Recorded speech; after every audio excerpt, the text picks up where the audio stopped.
রাবণের প্রকৃত নাম দশানন বা দশগ্রীব। তার রাবণ নামটি দিয়েছিলেন মহাদেব। রাবণের পিতা ছিলেন ঋষি বিশ্রবা বা বিশ্বশ্রবা এবং মাতা কৈকসী, যার আরেক নাম নিকোষা।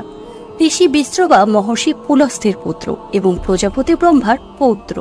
বিশ্রবা এবং তার প্রথম পত্নী দেবপর্ণিনীর সন্তান হলেন কুবের। রাবণ তার জ্যেষ্ঠ ভ্রাতা কুবেরের প্রতি বিরূপ মনোভাব পোষণ করায় বিশ্রবা কৈকসী ও তার পুত্রদের ছেড়ে প্রথম পত্নী দেববর্ণিনীর কাছে চলে আসেন। কৈকসী ছিলেন অসুররাজ সুমালির কন্যা। সমুদ্রে মন্থনে বেরিয়ে আসা অমৃত পান করে দেবতারা অজেয় হয়ে ওঠেন, ফলে রাক্ষসরা তাদের কাছে যুদ্ধে পরাজিত হতে থাকে। তখন সুমালি স্থির করেন তার কন্যা কৈকসীর বিবাহ নশ্বর জগতের সবচেয়ে শক্তিশালী কোনো পুরুষের সাথে দেবেন। এর ফলে তাদের যে শক্তিশালী পুত্রের জন্ম হবে, তার শরীরে ব্রাহ্মণ ও অসুরের রক্ত বইবে এবং সে দেবতাদের বিরুদ্ধে যুদ্ধ করবে। অতএব কৈকসীকে রাজা সুমালি মহাপরাক্রমী ঋষি বিশ্রবার কাছে বিবাহর প্রস্তাব নিয়ে যেতে বলে। কৈকসী বিশ্রবার আশ্রমে গিয়ে তার সেবা করেন। তার সেবায় সন্তুষ্ট হয়ে ঋষি বিশ্রবা তাকে বিবাহ করেন। ঋষি বিশ্রবার ঐরসে কৈকসীর গর্ভে জন্মগ্রহণ করেন দশানন, কুম্ভকর্ণ, বিভীষণ এবং শূর্পণখা। রাবণ ছিলেন বেদশাস্ত্রের একজন পণ্ডিত। তিনি সঙ্গীত রচনায় ছিলেন অতীব নিপুণ। রাবণ বাস্তুশাস্ত্র এবং জ্যোতিষশাস্ত্রেও জ্ঞানী ছিলেন। জ্যোতিষশাস্ত্রে জ্ঞানের দ্বারা পুত্রের জন্মলগ্নে তিনি সকল গ্রহকে বশে এনে সেই তিথিকে মঙ্গল তিথিতে পরিণত করার প্রচেষ্টা চালান। তিনি ছিলেন মহাদেবের পরম ভক্ত। একবার কৈলাসের পাশ দিয়ে যাওয়ার সময় রাবণ তার রথ সেখানে থামান। মহাদেবের অনুচর নন্দী রাবণকে বাধা দিয়ে বলেন সেই স্থানে প্রবেশ না করতে, কারণ এটি হল হর পার্বতীর আবাসস্থল। কিন্তু রাবণ নন্দীকে বানর বলে উপহাস করে। ফলে নন্দী অভিশাপ দেন যে বানরদের হাতেই রাবণের বংশ ধ্বংস হবে। অতঃপর রাবণ শিবের সান্নিধ্য অর্জনের জন্য কৈলাস পর্বতকে লঙ্কায় প্রতিস্থাপনের সিদ্ধান্ত নেন। তাই নিজ তপবল দ্বারা কৈলাস পর্বতকে দুই হস্তে তুলে নেন। কিন্তু মহাদেবের পায়ের বৃদ্ধাঙ্গুলি কৈলাসে স্পর্শ করলে রাবণের দুই হাত কৈলাসের নিচে চাপা পড়ে যায়। রাবণ তখন প্রচণ্ড চিৎকার করতে থাকেন এবং মহাদেবকে শান্ত করার জন্য একটি সঙ্গীত রচনা করেন। পরে সেই সঙ্গীত শিব তাণ্ডব স্তোত্র নামে পরিচিত হয়। অতঃপর মহাদেবের ক্রোধ শান্ত হলে তিনি রাবণকে তার চন্দ্রহাস নামক খড়গ উপহার দেন। এই সময় অতি উচ্চমাত্রায় রোদন করায় মহাদেব তার নাম দেন রাবণ। একসময় রাবণ ব্রহ্মদেবের কঠোর তপস্যা করেন এবং তার কাছে বর চান যে সুর, অসুর, যক্ষ, তক্ষ কেউই তাকে পরাজিত করতে পারবে না। তবে আত্মহংকারের জন্য তিনি মানুষের কথা বলেননি। অবশেষে একজন মনুষ্যের হাতেই তিনি নিহত হন। রাবণ পূর্বজন্মে ছিলেন ভগবান বিষ্ণুর তার রক্ষী বিজয়। ভগবান ব্রহ্মার 4 জন মানস পুত্র সনকা, সনাতন, সানন্দন এবং সনত কুমার একবার ভগবান বিষ্ণুর পূজা করতে বৈকুণ্ঠে গেলেন। কিন্তু ভগবান বিষ্ণু তখন বিশ্রাম নিচ্ছিলেন বলে দ্বাররক্ষী জয় ও বিজয় তাদের ভেতরে যেতে দেয়নি। তারা ক্ষুব্ধ হয়ে বলেন বিষ্ণুদেব যে কোনো সময় তার ভক্তদের সঙ্গে দেখা করেন। এরপর তারা জয় ও বিজয়কে অভিশাপ দেয় যে তাদের এই নশ্বর পৃথিবীতে জন্ম নিয়ে সাধারণ মানুষের মতো জীবনযাপন করতে হবে। বিষ্ণুদেব তাদের এই অভিশাপ ফিরিয়ে নিতে বলেন, কিন্তু অভিশাপ তো ফিরানো যায় না। তাই জয় বিজয়কে দুটি বিকল্প দেন তারা। প্রথমটি হল বিষ্ণু ভক্ত হয়ে শ্রী বিষ্ণুর থেকে দূরে পৃথিবীতে 7টি জন্ম নিতে হবে। দ্বিতীয়টি হল তার শত্রু হিসেবে 3টি জন্মগ্রহণ করে স্বয়ং ভগবান বিষ্ণুদেব কর্তৃক তাদের মৃত্যুবরণ করতে হবে। কিন্তু তারা 7 জন্ম বিষ্ণুদেবের থেকে দূরে থাকার চেয়ে 3টি জন্মে তার সান্নিধ্য পেয়ে তার হাতে মৃত্যুবরণকে বেছে নিলেন। ফলস্বরূপ তারা পৃথিবীতে 3 বার জন্ম নিলেন। প্রথমবার সত্যযুগে হিরণ্যক্ষ এবং হিরণ্যকশিপু রূপে জন্ম নিয়ে ভগবান বিষ্ণুর বরাহ অবতারের হাতে নিহত হন।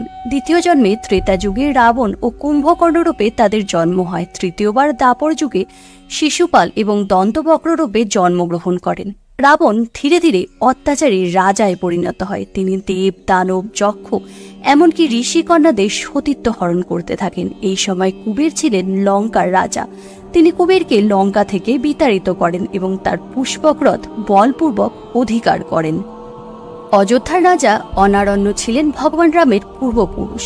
রাক্ষসরাজ রাবণ শিবের কাছ থেকে পশুপাত অস্ত্র লাভ করার পর রাজা অনারণ্যের বিরুদ্ধে যুদ্ধ করেন। যুদ্ধে অনারণ্য পরাজিত হন। তখন রাবণ তার রাজবংশকে উপহাস করে, ফলে অনারণ্য অভিশাপ দেন যে তারই কোনো বংশধরের হাতে রাবণের মৃত্যু হবে। এতেও রাবণ তার পাপকর্ম বন্ধ করেননি। রাবণের স্ত্রী মন্দোদরীর দিদি হলেন মায়া। তার বিয়ে হয়েছিল বৈজন্তপুরের রাজা শম্বরের সঙ্গে। একবার রাবণ বৈজন্তপুরে গিয়ে নিজের লালসা মেটাতে মায়াকে বন্দী করেন। এই সময় অযোধ্যার রাজা বরণার্থ ও শম্বরের যুদ্ধ হয়। যুদ্ধে শম্বর মারা যান। রাবণ তখন জোর করে মায়াকে লঙ্কাতে নিয়ে যাওয়ার চেষ্টা করে, কিন্তু মায়া সতীদাহ প্রথার মাধ্যমে প্রাণ বিসর্জন দেন। মৃত্যুর পূর্বে মায়া রাবণকে অভিশাপ দেন যে ভবিষ্যতে কোনো পতিব্রতা নারীর প্রতি তার কুনজরই হবে তার মৃত্যুর কারণ।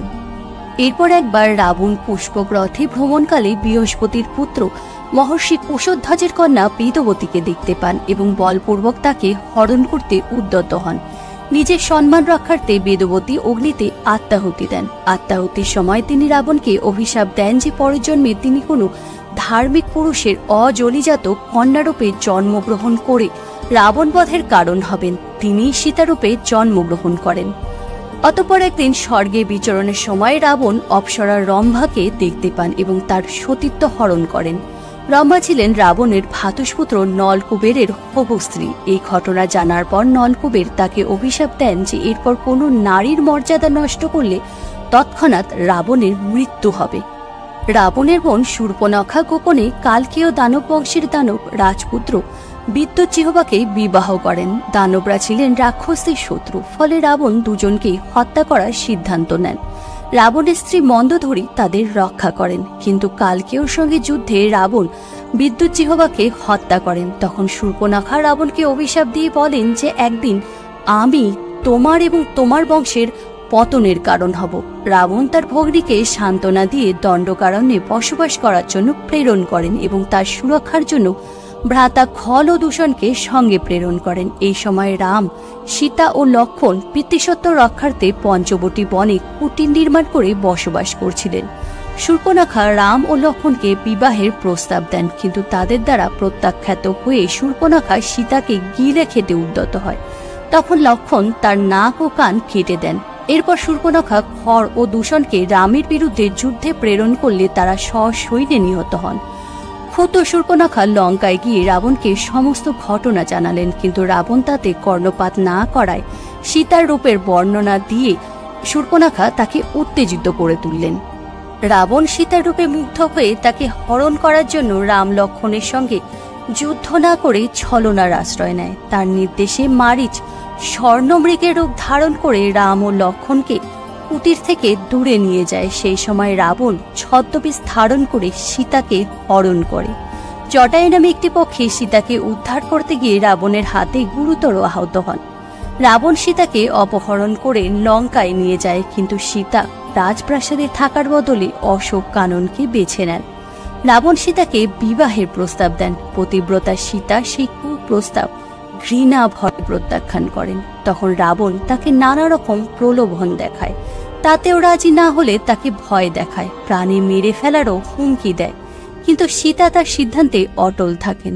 সীতা প্রায় 1 বছর রাবণের অধীনে থাকেন, কিন্তু এই সময় রাবণ তাকে স্পর্শ করেননি, বলপূর্বক তার সতীত্ব হরণ করেননি। তার কারণ অবশ্য রাবণের মহানুভবতা নয়, বরং এর পেছনে ছিল নলকুবেরের সেই অভিশাপ। রাবণ যদি বলপূর্বক সীতার সতীত্ব হরণ করতেন, তবে ওই সময়ে মাথা ফেটে তার মৃত্যু হতো। তাই প্রাণের ভয়ে তিনি সীতার কাছে ঘেঁষতে পারেননি। পুরুষের মতো এক অসহায় নারীকে বন্দী করে রেখেছিলেন। এদিকে রামচন্দ্র ও লক্ষ্মণ মৃত্যু পথযাত্রী জটায়ুর কাছে সীতাহরণের সংবাদ পেয়ে অবিলম্বে তাকে উদ্ধার করার জন্য যাত্রা করলেন। পথে শবরী নামে এক বৃদ্ধা তপস্বিনীর সঙ্গে তাদের দেখা হয়। তিনি তাদের রাবণ বধের জন্য সুগ্রীব ও হনুমানের সাহায্য নেয়ার পরামর্শ দিলেন। এরপর রাম লক্ষ্মণ বানর সেনার সাহায্য নিয়ে রাবণকে বধ করে মাতা সীতাকে উদ্ধার করেন। কথিত আছে রাম রাবণকে হত্যা করে প্রায় 1 বৎসর ব্রহ্মহত্যার অনুশোচনায় হিমালয়ে তপস্যা করেন।